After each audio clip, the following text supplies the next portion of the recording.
I don't know who gifted me. I might have already talked about this, but I have some Christmas dish towels that say, "Let's get this good time over with."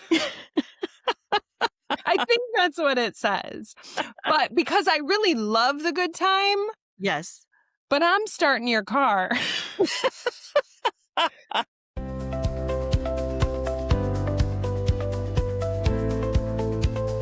Welcome to Redesigning Health and Home. I'm Meg. And I'm Kerri.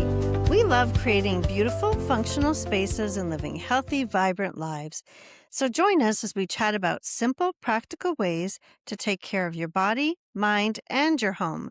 Whether it's fitness tips, home decor ideas, or navigating those big life moments, we're here to share what's working for us and what isn't, with some encouragement along the way. And occasionally, we'll sprinkle in some fun topics to brighten your day and to make you smile. Let's redesign this life together, one step, one room, and one habit at a time. Hi, and welcome to Redesigning Health and Home. It's Meg and Kerri. Hi, Kerri. How are you? I'm doing really well, Meg. How are things with you? Well, I am great. I'm excited it's Friday. I'm excited we have our listeners joining us for this conversation. So, first, I want to hear what is going on in your life. Well, I just got off the phone with our youngest daughter, and I'm super excited because she's finished her semester at college. So she's coming to stay with us for a week. So we were making plans of all the things that we want to do. Within a week, we're going to need far more than a week to get it all, to fit it all in. But I'm just super excited that she's coming out. It's going to be so nice to have her home. Well, that will be nice. What are a few of the things you want to do? So she loves the outdoors, but she lives in the city. So I put things like hike with a picnic and the puppy dogs, and maybe take a quick trip out to Rock Cut State Park, which is real close by us. She loves a good thrift store, lunch with mom, all those fun things. So yeah, we have a pretty interesting list. And she wrote back, "That all sounds great." So That all sounds great. Now, will you do your regular schedule on the outside and just fill those spots in? Exactly. This is a typical week though where I'm done by 11:30 in the morning. So by the time I get home it'll be noon. She can have a nice sleep in and get herself ready for the day and take her puppy dogs out and all that kind of stuff and be ready for us to go out when I get home. So it should be great. That sounds marvelous. Marvelous. What else is new in your life?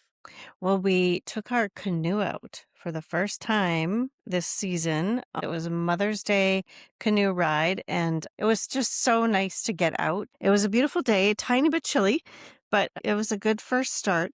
And we like to do this thing where we count our strokes with the paddle. So I'll paddle on one side, Pete paddles on the other side, and we count to 10, and then we switch sides and we try to go as fast as we can across the lake when we're coming back.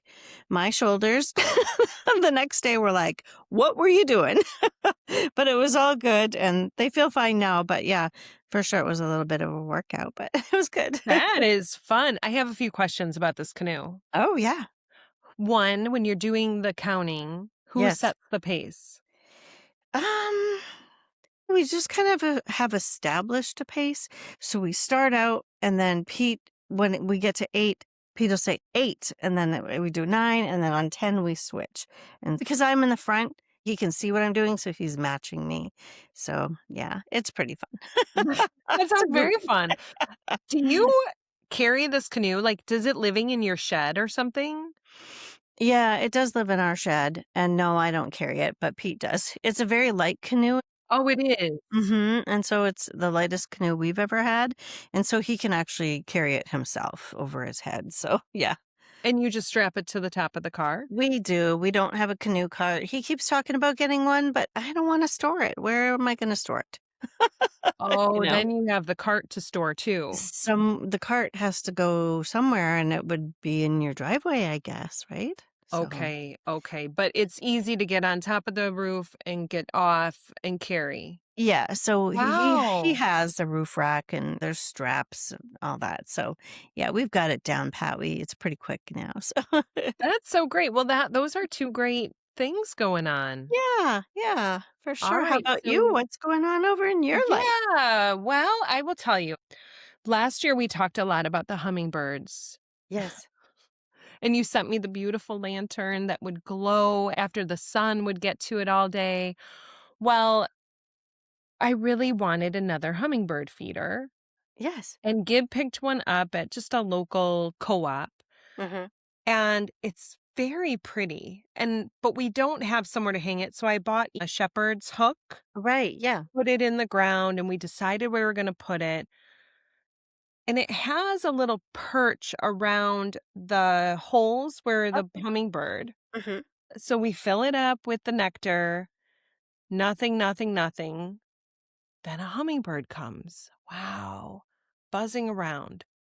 But now cardinals are drinking it dry. Oh my gosh. Oh, really? Yeah, so I was talking to AI, and AI said usually they're trying to eat the bugs out of the holes. Oh. Or because it has a perch, so they can Oh, actually sit on it. sure. So the last time I was at the store, I was looking, maybe I should replace this because a lot of the hummingbird feeders, the birds are still flying Yes, yes, and right. drinking. Mhm. So I have to make a choice. But now it's almost, I'll see the hummingbird zip around, Right. but the cardinals are just Looks drinking like crazy. and probably scaring away those little hummingbirds. Yeah, and sometimes I'll try to well, when I see the hummingbird anyway, so it's kind of been fun to watch Yes. because there's a few hummingbirds coming, and I think they're getting to know our voices, but I don't Oh, wanna scare them away because the cardinals are almost always on it when I see them zip around. right, right. Oh, But I shoot. don't wanna not feed the cardinals either. Right, they're pretty too, but you need a little sign, cardinals to this one, Right. hummingbirds to that I one. exactly, exactly. So that's been a lot of fun because it's something honestly, you turn and you look out the window and there's 2 cardinals on it or a hummingbird flying around it, so I'm Wow, having to keep it fairly full often. I bet. And so if you put out seeds, do you think the cardinals would maybe be attracted to those Mm. instead, or Well, we have gotten quite a bit of wildlife. I thought it was a gopher, but it's a Oh, groundhog, okay. So and now the they groundhogs are eating the food that the cardinals are supposed to have. The cardinals are eating eating the probably, hummingbirds. probably. So we're seeing a lot new things pop up, but Mhm. so that's been fun. And then the second thing, my husband and I are just loving this season of Survivor. Oh, really? Is it different or just the Well, cast? y it's season 50. Oh my gosh, really? Wow. 50! So they're doing so many fun they got the fans involved, they had them suggest kinda challenges. It's just been so fun, and it's all old players playing. So once a week, whenever we find that little time, it's just been such a treat. Oh, we might have Really to fun. revisit that. We loved Survivor for a long time, but then kinda got away from it, but I wow. know, I mean, this is the host, Jeff Probst. Mhm. Yep. This is his life, this is his career. It's Wow. it's, Yeah. I think, 25 years of doing this. Oh my gosh. Is that how long it's been on? I mean, they Wow. show flashbacks, and Mhm. some of these players this year Mhm. will say, "I played on season 2 or something," Wow. and that saying I was a teenager, and now have Yeah. my kids and Oh, adult life, and yeah, so that's been a lot of fun. Well, this has been great to catch up because I always love chatting with you. yes, yes. I love chatting with you too. It's a great catch up. It is good catch up. Okay, so Carrie, today I wanna talk to you about something Okay. we have been really leaning into, and we've talked about this for the last couple weeks. We've been leaning into all of the positive of health and home, which is great. That's what we are. We're redesigning health and home. You are Homestyle with Carrie. I am fit, fed, feeling good. But just this week, I was walking around my house and I was noticing piles of laundry, dishes half done, And then it dawned on me, well, I haven't been really feeling great. Mhm. So now I want to take back almost the reverse. What if the health and home is taking a back seat? And what Mm, if all that productivity that you have planned, but it's not getting checked off? right. How are we feeling? What are we doing about it? How can we encourage our audience to maybe be patient with themselves or give them some tips that, hey, this is life? Yeah. Well, I think recognizing that it's not your normal, right? That it's a season of time. Everybody gets sick, right? And we have to slow down. Our bodies won't allow us to do anything else. So it's like knock, knock, knock. Hello, you got to slow down now. And so everything else takes a back seat. And I think giving yourself grace and realizing it's okay. This is temporary. This is just what it is for right now. That would be my first thought. How did you frame it for yourself? Oh, my laundry's not done up like it normally is, and my dishes are not done up like they normally are. Well, at first it was hard. I mean, I Mm, really felt even if I was pulling myself up because I was really not feeling well, I thought, I just cannot get to those dishes. I'm just have to leave them. mhm, But I also thought, like what you said, well, I leaned into my word of the year, trust. I thought, okay, mm, I'm going to trust that I need to take care of myself to get better. And I will get back on track. I will get back on track. But yeah. there are even times that some of the things take the back seat almost on purpose. I'll say, Mhm. I don't feel like working out today. Right, right. Well, and it's probably true. Your energy is just not there, right? Your body is saying, no, right now, all of the energy is going towards healing and fighting off whatever's happening. And so, sorry, there's no energy left now for your workout. Right. That's just how it is. And yeah, so being able to be okay with that and just, again, realize this is a temporary situation. For sure. Now, does that ever happen to you maybe if you're not feeling well, like you've gotten your feelings hurt or you're just kind of down in the dumps? Do you Mhm. feel some of that energy gets washed away because of that kind of feeling? Yeah, yeah, definitely that can happen. I think when it's more of an emotional perspective though, taking a moment to think about, okay, but what would we talked about filling your cup. So what would fill my emotional cup? Do I need to call my sister? Do I need to call Meg? Do I need to just, you know, lie on the couch and snuggle up with a blanket and watch something that I love on TV or take a slow stroll and hold my husband's hand around the block? What is it in that moment that's going to kind of offer some relief and maybe distraction from that? But I think that there can be times when you're not gonna muster up the energy to take that walk, right? Right. Absolutely. Now, I know you are an extrovert. You are a outspoken extrovert that you love people and community. Mhm. Tell me a little bit about how that helps regain some of your energy. So for me, I feel like boredom and loneliness lead to sadness for me. And so one of the reasons that I took the job that I took that starts at 7:30 in the morning is not because I love to get up that early. My alarm goes off at 5:30 and I'm like, "Ugh, what who decided this?"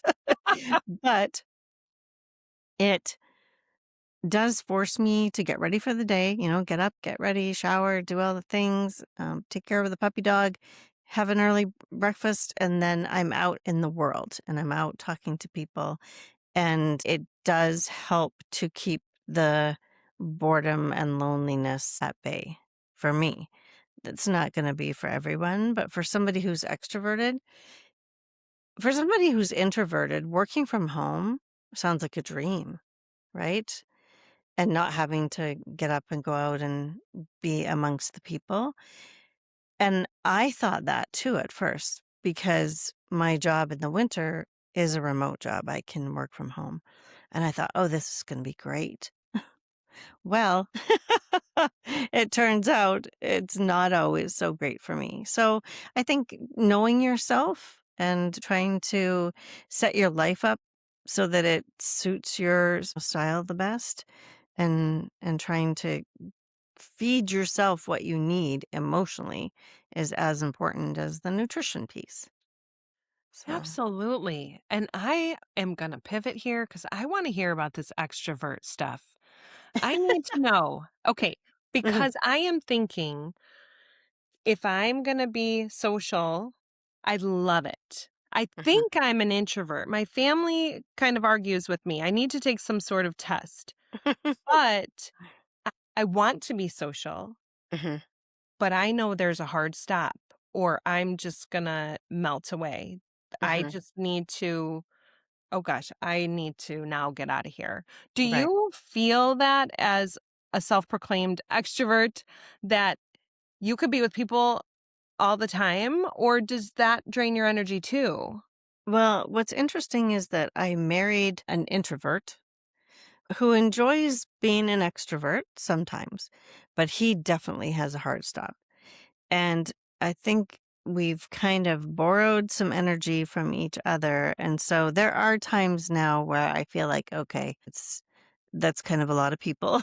It's time to head home or take a little break or whatever. When I was younger, my threshold for that, being an extrovert, was huge. I could be around people all the time. And I remember when we moved away from my family and the first year we were not home for Christmas, it was devastating. I cried because I missed all the hullabaloo and all the people and the noise and the chaos. Like, I missed it so much. And my husband, he was like, "Oh, what a nice quiet Christmas." And I thought, "Oh my gosh, are you kidding me? Like, where is all the, where's the festivity of it all? And where's all the people?" And I just got such joy and energy from that. And so, yeah, we're very different that way. Now, do you think it would help in society?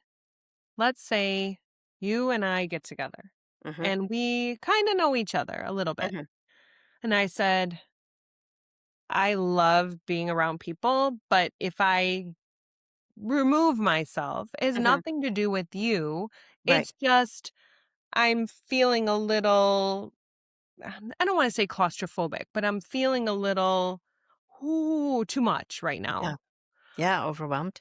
Yes, because would you get hurt if an extrovert was to come to one of your gatherings hmm and they stayed for 2 hours and then they left? Are you thinking as an extrovert, what's going on? Why are they leaving? Well, if everybody left, I might wonder, was it something I said Okay, or something I cooked? good point, good point. um, no, I don't think so. I remember one of these big cooling parties. Cooling is my maiden name. People in every room and just loud and laughter and food and chaos everywhere. And somebody saying to me, "Where's Pete?" My husband, now husband, boyfriend at the time. And I looked around and I was like, I actually don't know where he is. So I went looking for him and he was literally hiding in a bedroom. I think he had picked up a magazine or a book that just happened to be lying around and he was flipping through it. And I was like, "Are you okay? Like, what's wrong?" And he was like, "No, I'm great. Just needed a minute to not be in the chaos," basically. And that became not the running joke, but it was, yeah, like, "Oh, Pete, oh, Pete's had enough." And yeah, that's really what it was. He needed the break for He sure. needed a break. I don't know who gifted me. I might have already talked about this, but I have some Christmas dish towels that say, "Let's get this good time over with." I think that's what it says. But because I really love the good time, Yes. but I'm starting your car. And I think Mm. that's it. I think we really, as people, if we leaned into understanding one another, Yes. Yes. right? Yes. Your phrase reminded me of two things that I heard. My sister's father in law would say, let's go to bed so these nice people can go home. And then what's the other saying? Here's your hat. What's your hurry? Like, hurry up and get out the door. Right, right, oh gosh. No, I would do that stuff, and I never intended to be rude or hurt people's feelings. I think it was just I really had my fill. I had a wonderful time, but Mhm. I think I knew it could turn the corner. Sure. And I'm avoiding getting grouchy. I'm avoiding showing that dark side, you know? So as an extrovert and introvert, it's very interesting. I think personalities, characteristics, likes, dislikes. So I think we should all just wear t-shirts with it all written all over us. Yes, right. I'm here for 2 hours and that's all. And then Exactly. I'm I'm going having home. a great time. Well, I won't say the word, but I have it. RBF. You do not. I do, and I don't mean it. I've seen actually jokes where the husband kinda nudges the wife and she's like Smiling up. because oh yes, yeah, yes, yes. Oh my Oh. gosh, RBF, that's hilarious. Well, I think for introverts too, leading up to the gathering is already exhausting, right? Because you're kind of preparing yourself mentally for, like, okay, it's going to be this big party. There's going to be all these people. I gotta get my happy face on. I gotta think about what I'm going to talk about. What am I going to wear and what am I going to bring to eat? And just all of that is just exhausting before you even get there. 1,000%. Yeah. I mean, you are rehearsing conversations, starters, introductions. I think you're right with that. Is that not the case for you? I think that it is, but again, it kind of feeds the adrenaline, right? When you're an extrovert, like it's anticipation of what's to come. I think I told on myself in a different episode. I think it was the party planning one where my family avoids me because they're like, "Oh, mom's in party mode. Watch out! Like, if you don't want to get assigned a job, stay away from mom because she's gonna give you one." Like I'm kind of like, "What are you standing there for? Here's a broom. Like, do something." Well, I um, think on that same episode, I said, Gib and I did go to this gathering, couples gathering, mhm. and because we were assigned a job, that relieved so much social anxiety I had Right, right. because it diverted my energy to Mhm. actually a hands on chopping of these strawberries. Do Right. you think social anxiety is the same as introvertedness? No, I Well, don't how, think define the two. I don't think so. That's a great question. I'm not an introvert, so that's a little bit hard for me Mm-hmm. to determine. Do extroverts get social anxiety? I have to imagine that some do. Although, in my opinion, as an extrovert, again, it kind of fuels me, right? The energy of the people. So that's a good question. I don't know. I would have to do a little research maybe, but I could imagine that if you are worried, whether you're an extrovert or an introvert, about what you're going to say, or are people going to think, oh, why did she serve that food or whatever? Maybe that's just called overthinking. I don't know. I suppose that could be introvert or extrovert, and just overthinking could give you social anxiety, right? Because now you're like, "Oh, what if I say the wrong thing? What if I, show up and everybody's wearing black and I'm wearing this vibrant green?" Right? So, yeah, that's a good question, though. I don't know the answer about. Yeah, it's super interesting, Carrie. Now, I want to ask you, you've shared on the podcast before Mhm, that you deal with some anxiety. mhm. So this does not apply to any social interactions at all? For me, it really wasn't social related. For me, I think it was very much hormones because it would just randomly well up. I could be just at home by myself. My husband and I could be taking a walk and it would well up. I'm happy to report that that has passed for me, thank goodness. But yeah, it was never social related. Thank goodness, because I'm an extrovert. Well, this is fascinating because when you went through planning your big party, Mhm, you were talking about some quote unquote stressors.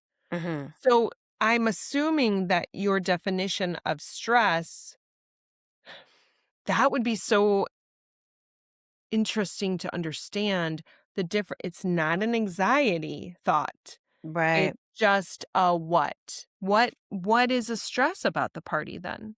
Yeah, so I think for me it was make trying to get everything ready and done in time. Um I know preparing food, that is a stressor for me because I'm always like, am I going to have enough food? Is this the right kind of food? What if somebody doesn't like this food? And like, am I going to get it ready in time or, all those things. And so that's why I would rather make a pretty table and have it catered because I have just stress about that whole preparing food for everyone thing. I don't know if that's an anxiety. Maybe it's just a preference. I just would rather decorate than cook. Okay, so it's more just the logistics of getting the party set. I think so. And, stress can be good or bad, right? And it probably could partly be neutral, I guess. So it's not even necessarily always a bad thing because it is for me an adrenaline thing, right? Like Mhm. I kind of thrive on that. Like, oh, it's 2 weeks to the party. What do my checklists and doing all my things and ordering the stuff and, fussing all around. Like that's part of what I like to do, that preparing for guests to come. So it's not always necessarily a bad thing, right? Like I don't know that the stress always equals anxiety. I think it can also just be like deadlines or wanting to accomplish these things before, like, oh, we are making a balloon arch. And so we got this much time to do it or whatever. That makes a lot of sense, and I'm thinking way back to when the kids were in school because I remember we were talking about this once when they were way much younger, Hmm. and we were talking about that it's actually a good thing because it's a human response. Hmm. If we're crossing the street and we see a car coming, that pitter patter makes us go to Yes, get across the street. It's kind of a survival tactic sure. too, Yes. where it stops us from touching a burning stove or, a Right. hot stove. Hmm. So I would love to explore this more and take some personality tests and do some Yeah. of this. So I know we took a couple U-turns, left turns, right turns through this conversation, but I appreciate your honesty and you sharing with us. And Absolutely. it was kind of a fun little conversation that it ended up to be. Yeah, for sure. And yeah, I think some personality tests, that would be fun to explore. Let's take a look at that. Absolutely. Well, we Mhm. are so grateful you joined our conversation today. Thank you so much. If you would take a moment to follow, like, and maybe leave a review for Redesigning Health and Home, we would really appreciate it. Yes, and until next Friday, we'll see you next time. See you next time. Thanks for listening to the Redesigning Health and Home podcast. If you've enjoyed this episode, we would love for you to like, share, and follow along so you can catch us on all future episodes. You can find me, Meg, at Fit, Fed, Feeling Good on Instagram, Facebook, and YouTube. And you can find me, Kerri, on my website at homestylewithkerri.com and on Instagram and Facebook at Homestyle with Kerri. That's Kerri. And you can find both of us at Redesigning Health and Home on Instagram and Facebook. So join us next time for more inspiration on creating a home and a lifestyle that truly supports your best health.